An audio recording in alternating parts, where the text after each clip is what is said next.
아멘. 대단히 감사합니다. 20일이 덥게 찐통더위와 열대야가 계속되고 있습니다. 이와 같은 시대에 우리 시원한 비가 이 땅을 적셔주시기를 우리가 소망합니다. 우리 가스 가운데 비라고 하는 분이 있죠. 이분이 비 아주 시원한 그런 내용을 가지고 있습니다. 근데 이분이 노래를 부를 때면 땀을 너무 많이 흐른다고 하죠. 이름과 하고는 다르게. 그래서 이분이 흘리는 땀을 가지고 뭐라고 하는 것입니까? 비지땀이라고 이렇게 말한다고 합니다. 어쨌든 자연은 우리에게 이와 같은 더위를 통하여 인내심을 가르쳐주고 있습니다. 이 무찌는 듯한 더위 속에 우리 아이스크림 가운데 견뎌봐라는 아이스크림이 있습니다. 우리 견뎌봐 하면서 서로 선물로 하면서 이 무더운 날씨 속에 인내심을 길러가는 여러분들 될 수 있기를 바랍니다. 또 이 땅 위에 비가 풍성히 내릴 수 있도록 우리 함께 기도하십시다. I am 샘이라고 하는 작품이 있습니다. 아버지 샘은 지적 장애인으로 7세 정도의 수준밖에 되질 않죠. 딸 루시를 정말 사랑하고 애지중지하게 되는 것입니다. 이 딸 루시가 초등학교를 들어가게 되었습니다. 그때까지는 아빠가 아주 완전한 분이시고 자기 아빠가 세상에서 최고고 온전한 아빠였습니다. 그러나 초등학교를 들어가게 되면서 아빠가 다른 아빠보다도 못하다고 하는 장애인이라고 하는 무능하다고 하는 것을 알게 되죠. 그래서 아빠에 대한 사랑을 놓을까 봐 교육을 거부하는 거예요. 자기가 똑똑해지면 아빠를 무시할까 봐 교육을 전부 거부를 하게 됩니다. 왜곡된 행동을 하게 되는 것이죠. 그런 가운데 아빠 샘은 끊임없이 딸에 대한 사랑과 의지를 나타내고 또 이 딸도 정말 아빠에 대한 사랑을 놓지 않는 아주 건전한 가정으로 서가게 되는 것을 보게 되는 것입니다. 특히 양육권의 문제, 아빠가 지능이 7살밖에 되지 않으니까 양육권의 문제가 생기게 되잖아요. 그때도 끝까지 딸을 사랑하는 마음으로 또 딸도 아빠를 의지하는 마음으로 양육권을 놓지 않는 것을 보게 되는 것입니다. 정말 무능한 아버지와 그리고 똑똑해 가는 이 자녀가의 많은 갈등이 있을 수가 있지만은 무능의 상처를 딛고 일어서는 모습을 봅니다. 오늘은 특별히 무능함의 상처 딛고 서다 이런 제목으로 말씀을 드리려고 합니다. 오늘 우리 이 시대에 원하지 않게 참 찾아오는 무능함, 실직을 당하고 또 가장의 역할을 못하게 되고 또 지도자의 역할을 못하게 되고 그러다 보니 이 무능함의 상처는 참 해주고 싶으나 해줄 것이 없는 무능함, 줘야 되나 줘야 될 것이 없는 무능함, 이 아픔은 더 깊고 더 깊은 우리 사회적인 아픔이라고 하는 것입니다. 어쨌든 이 무능함의 상처는 치유되고 반드시 회복돼야 될 상처인 것입니다. 어렸을 때 그토록 산처럼 믿고 의지했고 따랐던 그분이 아주 무능한 자가 되어 자식들은 아빠 때문이야, 아내도 당신 때문이야, 또 자식들에게도 너 때문이야. 무능함에 대해서 너 때문이라고 하는 것은 굉장한 아픔을 가중하는 삶을 일어나지 못하도록 하는, 삶을 밟아버리는 것이 바로 너 때문이라고 하는 것입니다. 오늘 보면은 우리 인생의 가장 무능함의 대표적인 아버지와 왕을 만나게 됩니다. 그분은 바로 다윗이라고 하는 것입니다. 조금 전까지만 해도 그는 정말 하나님과 백성으로부터 인정받는 성군이었습니다. 온 백성들에게 찬양을 받는 왕이었다라고 하는 사실입니다. 그런데 가장 사랑하는 아들 압살롬, 다른 자녀들보다도 특별하게 편애하다시피 사랑했던 압살롬이 반란을 일으켰습니다. 아버지를 왕실로 쫓아내버리는.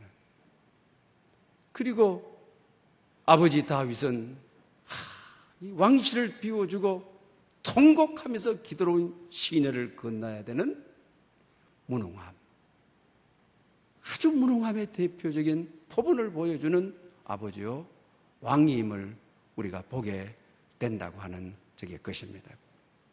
그러면서 오늘 보면 13절은 이스라엘의 민심이 다 압살롬에게로 돌아갔느니라. 이제 아들 압살롬이 아버지를 반역하고 왕권을 잡기 위해서 아버지의 신하들을 전부 끼워가지고 자기 편으로 다 만들어버리는 것입니다. 그러니 신하들도 다 그를 가버리는, 아무것도 할 수 없는 종이 호랑이가 되어버린 왕. 어떤 것인 것입니까? 얼마나 이 무능함의 아픔이 컸고 또 무능함의 상처가 얼마나 아팠을 건가를 짐작할 수가 있습니다. 그런데 정말 우리는 그 당시 신하들도 그렇게 말할 수 있었을 것입니다. 왜 촉이 진압 못했느냐? 병사를 다 왕께서 거느리고 있으면서 그 촉이 진압을 못하느냐? 리더십의 문제다. 왕의 자격의 문제다. 이렇게 말할 수가 있습니다. 그러나 사정을 뜯어보면 가장 아픈 사람은 아버지 다윗인 것입니다. 신하들도 물론 승승장구해서 왕실로 들어가는 압살롬에게 줄을 서게 되게 되면 미래가 보장되지만은 왕실을 비워주고 패망해가지고 기도로운 시내를 건너가는 그 왕을 따라가면 미래에 어떤 일이 돌아올 것을 다 짐작할 수 있는 신하들이었음을 우리가 알 수가 있는 것입니다.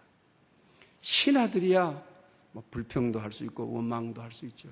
초기 진압도 못하고 리더십의 문제가, 군사들 저렇게 많이 가지고 있으면서 뭐 했느냐라고 할 수 있고, 또 울면서 왕이 왕실을 비워주고 떠날 때 신하들이 뒤따라가면서 도망가고 싶은 생각도 있을 것이고, 앞에 울면서 가는 왕을 따라가면서 저 사람을 내가 지금까지 왕으로 모셨나 할 정도로 아픔이 있었을 것입니다. 또 다른 자식들도 마찬가지의 아픔이 있었을 것입니다. 그러나 정말 아픈 사람은 누구냐? 그분은 다윗이라고 하는 거죠. 정말 무능한 자에게 있어서는 위로가 필요한 것입니다. 신하들도 아들도 백성들도 아픔이 있었지만 다윗처럼 아프지는 않다고 하는 것입니다. 최고의 아픈 자가, 최고의 상처 입은 자가 다윗입니다. 다윗에게 위로를 보내야 되는 것입니다. 그의 사정, 왜 촉이 진압 못했느냐? 신하들이 쿠데타를 일으켰다면, 다른 나라에서 쳐들어와서 전쟁이 일어났더라면 아주 지혜로운 다윗이 촉이 진압 안 했겠습니까? 촉이 진압하고도 남죠.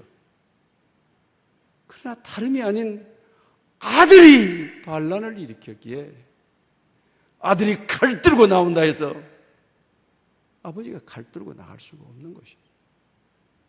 자식이기 때문에 촉이 지나갈 수가 없는 거죠.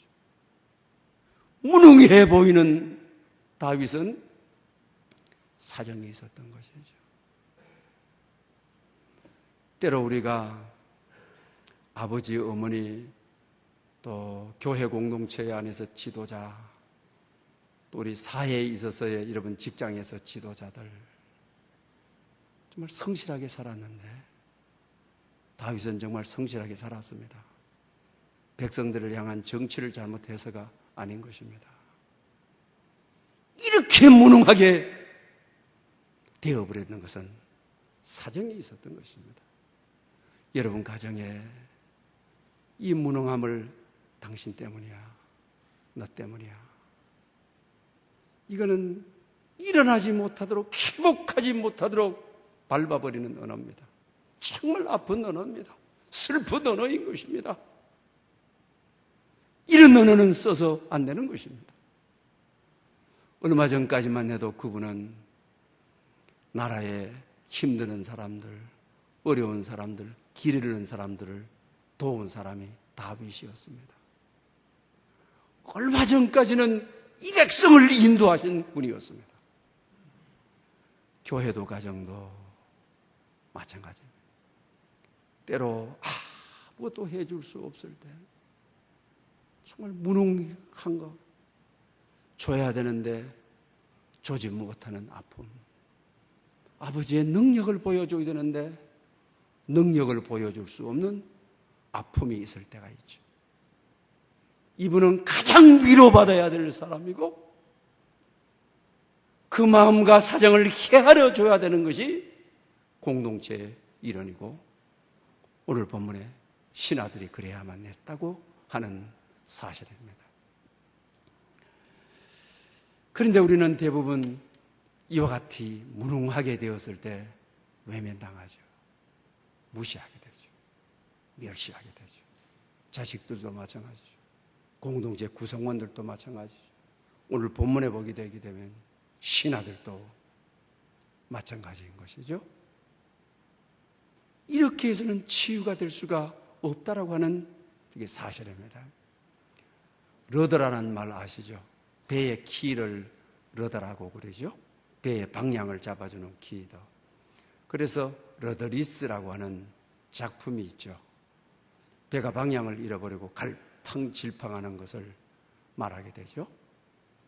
여기에 보게 되게 되면은 그의 직업이 광고기획사 대표로 있던 이분도 그 아버지의 이름이 셈이죠. 그런데 자기 아들이 총기 난사 사건으로 세상을 뜨게 되죠. 그래서 늘 자책감, 내 때문이야, 내 때문이야.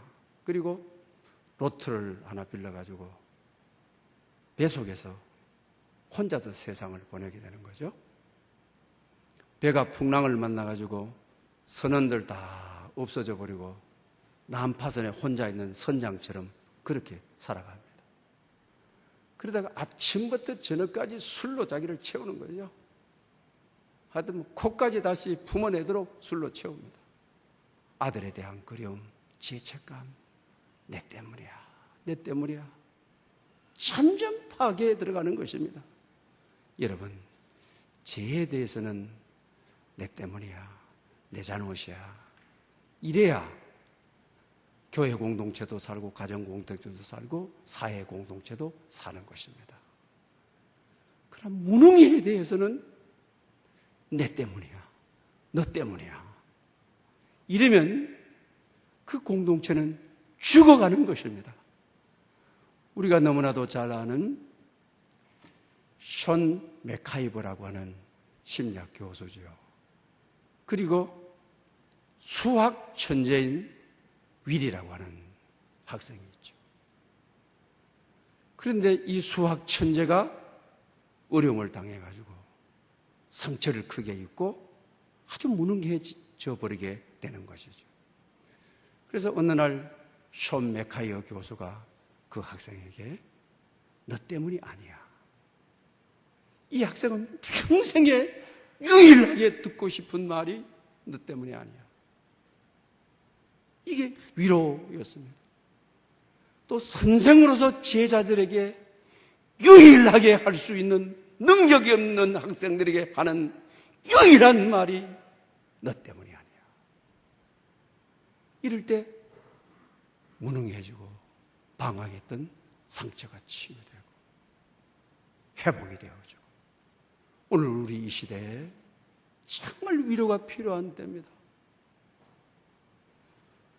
원하지 않게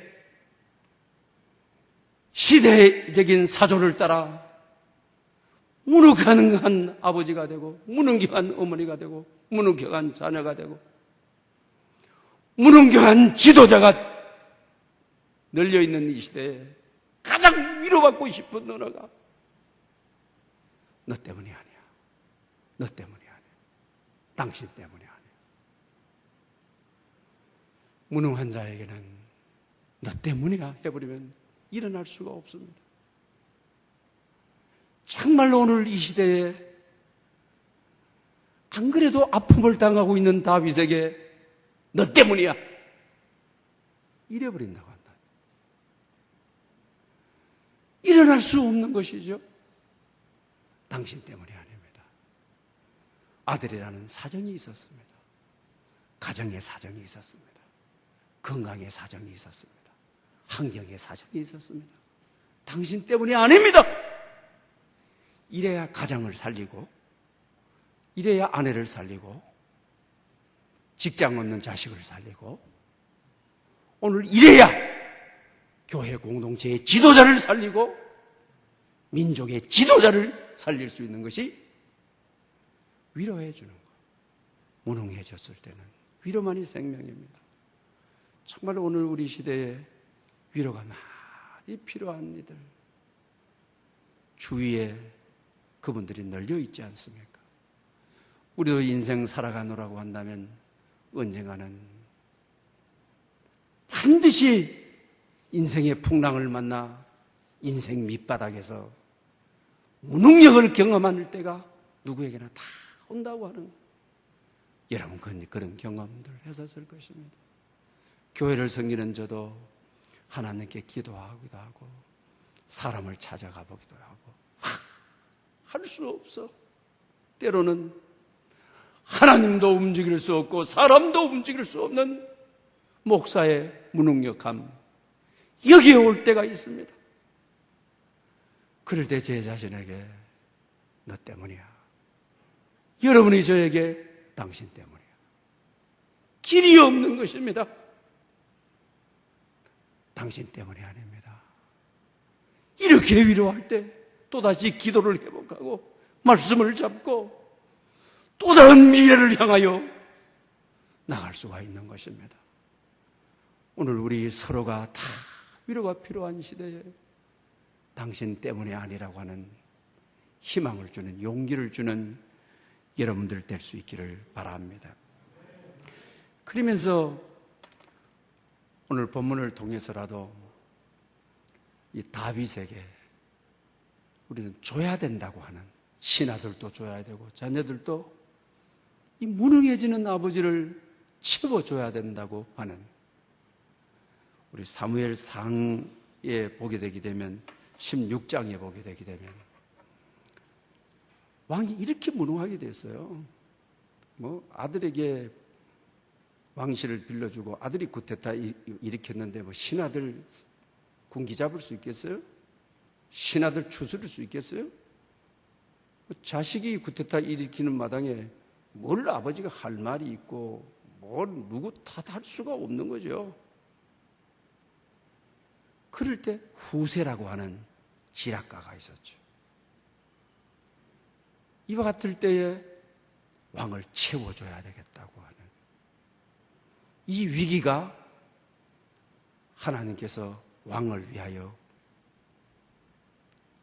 이 왕실에서 일하게 한 나라고 하는 왕을 위해서 무엇을 할까?